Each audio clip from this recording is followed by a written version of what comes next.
If you're another YouTuber, then you will know that creating videos aren't just as easy as picking up the camera and hitting record. And yes, you hear people talk about the algorithm so much on YouTube. Hi everybody, welcome back to another video of mine. If you are new to my channel, then welcome. My name is Elise. In today's video, I'm going to be showing you some tips and tricks that I personally use to get my first 100 subscribers here on YouTube. And I really found these beneficial to growing my channel. So if you're intrigued and you need some help getting those first 100 subscribers, then keep on watching. Before we go into detail about content, editing and SEO, I'm going to talk to you briefly about just your channel setup, which is going to be about your profile photo, your channel art and your bio. Now your profile photo, you don't want to just leave it as an empty box. You want people to know who you are. I have used a profile photo of myself with a white background because I wanted it to be clear. Now you're not going to upload a photo of yourself with 4 other people, for example, because they're not going to know who you are. It's going to look so much more professional if you have a clear profile photo. Now your channel art, which is your banner. Now you want this to represent your brand as such. So if you're going to be posting content on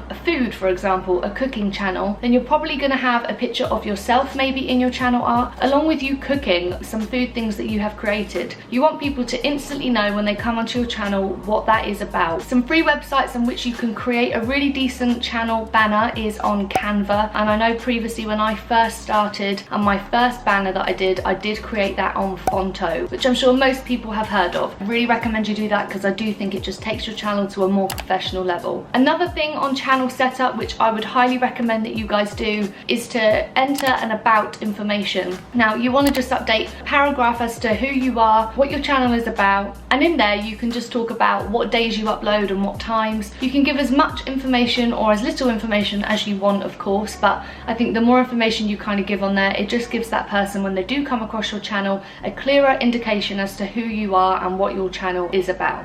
Okay, point number 2, I'm going to go on to content, and I'm going to break this down into 3 sections. So the first section is going to be video and audio quality within your content. Now you do not need the latest camera, you do not need a DSLR to record a decent video. The camera quality on smartphones nowadays, as you are all aware, are pretty equipped to do a decent job. Take into consideration where you're going to be setting up recordings. So you want to take yourself to a quiet space where people are going to be able to hear what you're clearly saying to the camera. For example, I'm not going to go set up my camera by a motorway because you're not going to be able to hear what I'm saying. Again, most smartphones have a microphone built in. You don't need to go and get an external microphone. You want to go to a space that is well lit in your house. You want people to be able to see you. Now right now where I have my camera set up, there is a window right behind the camera, so there is lighting straight away on me. You can go all out and get such incredible lighting nowadays, but honestly the best form of lighting is natural lighting, so use it to your advantage. We all have access to it. Okay, moving on to point 2 of content. Now I would say your video ideas, you want to be thinking about what it is you want to post. Is it cooking channels? Is it cars, fashion, beauty? There are so many things you can post about. YouTube is such an incredible community. You want your videos to be either educational or you want them to be entertaining. Focus on some content that you think people will enjoy, and most of all have fun with it, because ultimately YouTube should be something that is fun. Now I'm not saying niche down. If you're watching this video, then you're probably going to be a small YouTuber like myself. I think use that to your benefit. You have the opportunity to explore and try different things,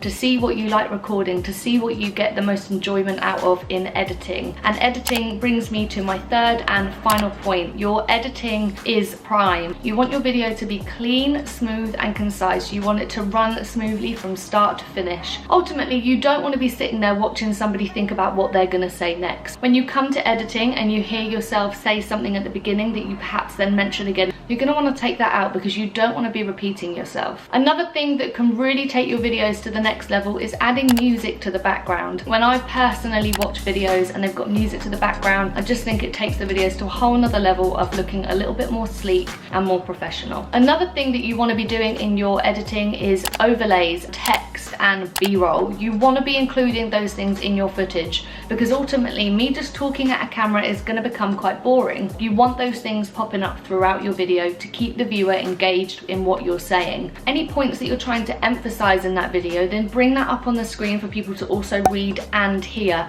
It sounds so simple, but honestly they are so effective when watching a video back. Now when creating your content, you want to be coming across as yourself. There is no other you here on YouTube. Try and put across your personality as much as possible. Try and remember why you created a YouTube channel. Okay, tip number 3 I'm going to move on to is promoting your channel. How are you bringing in traffic to your content? If you're not being ranked in search, then how are people going to find your videos? There are so many different social media platforms in which you can bring in extra traffic to your channel. You have things like TikTok, Facebook, Instagram, Snapchat, Twitter, Pinterest. Now I know Facebook has a lot of YouTube support groups. Some of the ones that I'm currently part of are Vloggers of YouTube, Girls of YouTube, and to any males watching this, there aren't just female orientated groups, there are male ones as well. Now my second point sitting within promotion is going to be about engagement. Now engagement is absolutely crucial, guys. You want to be responding to people that comment on your videos. Now you want to be hearting every comment that you can, and you want to be responding to people that have gone out their way and have written on your video. Now if you come across another small YouTuber or just a channel in general and you like their content, then comment something genuine on their video other than, hey, wanna support? That is not cool, I'm not about that. You want people to feel like they've actually watched your content. If you're another YouTuber, then you will know that creating videos aren't just as easy as picking up the camera and hitting record,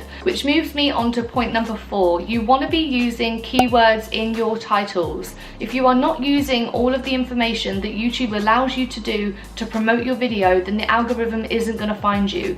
And yes, you hear people talk about the algorithm so much on YouTube. I'm going to start with the title. You want to be thinking about what your video is going to be titled, and then you want to be using keywords within that title. So you have a title, a description, and you have tags. Now YouTube are giving you these 3 elements for you to optimize your video so it gets found in search. Now YouTube are giving you these 3 things for a reason, guys. I've seen so many small YouTubers leave these things blank, or they just do 2 tags and just a sentence in the description. I had one video that randomly went up over to 7,000 views. Now this wasn't completely random, it was because I optimized my SEO and my keywords within YouTube so it was ranked in search. Now moving on to description, mention your title again. It's another place for the algorithm to pick up what your video is about. Now this takes me on to tags. Now your tags need to be relevant. You don't want to be creating fake tags that aren't relevant to it, so like a car wash or a cooking tutorial just because it's a high search tag. If it doesn't have any relevance to your video, the algorithm isn't going to like that, thumbs down it, and it gets recommended to less people. Which leads me on to my next point, which are thumbnails. Now thumbnails are ultimately the profile photo for your video. You want your thumbnails to be clear and concise about what your video is going to be about. Now the higher your CTR percentages, which is your click-through rate, the better chances you have of YouTube recommending that. A tip I would give you is to look back through your YouTube studio, look at the previous videos that you have done and see where the videos have the highest CTR rate. They say your click-through rate can range between 2 to 10%, so have a look at the videos that are slightly higher towards the 10% mark, and they're going to probably be the thumbnails that are working well for you. When you first upload a video to YouTube as well, they will give you automatically 3 thumbnails of which you can upload, which are just print screens from the video. You don't want to be using them, you want to be creating a custom thumbnail. Now YouTube does say that a thumbnail tends to do better if it has a face in it. Now I wouldn't recommend putting any more than kind of 6 words on your thumbnails. You want your thumbnails to be quick and easily read. You want them to be clear and you want them to accurately represent what your video is going to be about. Now point number 6 is going to be about consistency. YouTube are likely to favor people who are uploading on the same days at the same times. Now me personally, I upload on a Wednesday and Sunday at 5 PM.